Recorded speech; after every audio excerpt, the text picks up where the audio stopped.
You ever get a piece of feedback that's so sharp it just stops you in your tracks? Feels like a personal attack, right? It stings, it sticks with you, and it can totally throw your whole day off.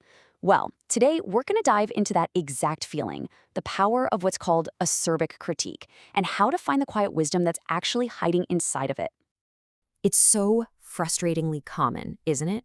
I mean, you can have a great day, everything's going right, and then one single sharp comment just completely hijacks your brain. And it really makes you wonder. Exactly. Why is that? Why does that one negative remark, which feels like this heavy, permanent stone tablet, totally eclipse all the good stuff? All those kind words that feel as light and temporary as a sticky note? Well, believe it or not, there's a real psychological reason for that imbalance. And the word we're really focusing on here is acerbic. See, this isn't just regular criticism. This is criticism with an edge, a bite to it. And understanding this term is so key because it perfectly captures the specific kind of feedback that really knows how to burrow deep into our minds. So let's get right into the mechanics of this. Why on earth does this kind of feedback have such staying power? What's going on inside our heads that makes that sting linger for so long? What's so fascinating here is the psychology behind why this happens.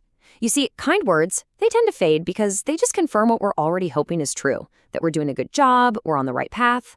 But harsh comments, they stick around because of something powerful called the negativity bias.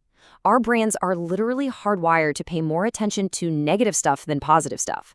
A harsh comment is a total pattern interrupt. It's unexpected, and it forces us to stop and wonder, wait, is that how people really see me? Am I missing something huge here? And it's that question, that painful but potential opportunity for growth, that makes it stick like glue. And that exact moment of wondering, well, it brings you to a crucial choice.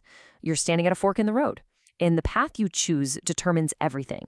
It's the difference between an immediate reaction and thoughtful reflection. Now, let's be real. The default path for most of us is pure defense.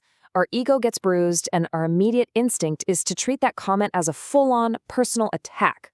So we get defensive, we get angry, we lash out, often matching the exact same tone we just received. It's a totally human, super common reaction.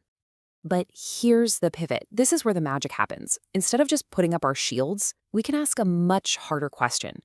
What if, buried deep under all that sarcasm and that sharp delivery, what if there's a tiny, valuable grain of truth in there?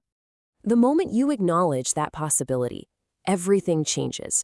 You go from being a victim of criticism to a user of it. So let's open up our toolkit and see how we can build a practical strategy for turning that painful feedback into actual fuel. It's a really straightforward process, but man, is it powerful. First things first, don't pretend it didn't hurt. Acknowledge the sting. It's okay to feel it. Then, once that initial emotional wave passes, you go on a hunt. You actively search for that possible little kernel of truth. And from there, you're back in the driver's seat. You get to decide your next move, all with the goal of using this thing for your own healthy growth. So, what are those next moves? This is the crucial part. You've really got three powerful options. First, you can use the comment to your advantage. Like if someone said your presentation was confusing, maybe that's a sign to practice more or simplify your slides. Second, you can adjust your world. That might mean setting a clear boundary with a coworker who's always harsh, letting them know that their delivery just isn't working. Or, and this one is so important, you can recognize when a person or a situation is just constantly toxic. And in that case, the most powerful move you can make is to just walk away. And this is just such a brilliant way to look at it. Walking away is not failure, not even close. When someone is constantly negative and unsupportive, they are giving you a crystal clear signal. In a weird way, they're doing you a massive favor. They're showing you exactly who they are, so you can choose to protect your own peace and just disengage. All of this leads us to the final and maybe the most profound tool we have in our kit. When you're caught in the storm of a harsh comment and you're not sure which path to take, there is one ultimate power you can always turn to. And the crazy part is, its strength is in just how simple it is. This isn't about having a witty comeback or some complex psychological strategy. Nope, it's actually the exact opposite of that. The answer is the pause. That's it. Physically step away from the person or the phone or the computer. Give yourself the gift of quiet time. Let that emotional storm just pass right over you, and then contemplate. That space you create, that's where clarity's born.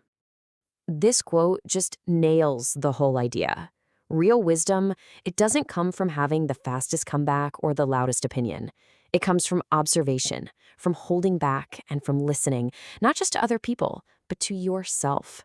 True power is in choosing how and when you respond, or if you respond at all. So the next time an acerbic comment knocks you off your feet, I want you to remember the power of the pause. Just step back, let all that noise fade away, and listen. Because the most important feedback you'll ever get might not be what someone else said, but what you finally hear in the silence. So what is your quiet mind trying to tell you?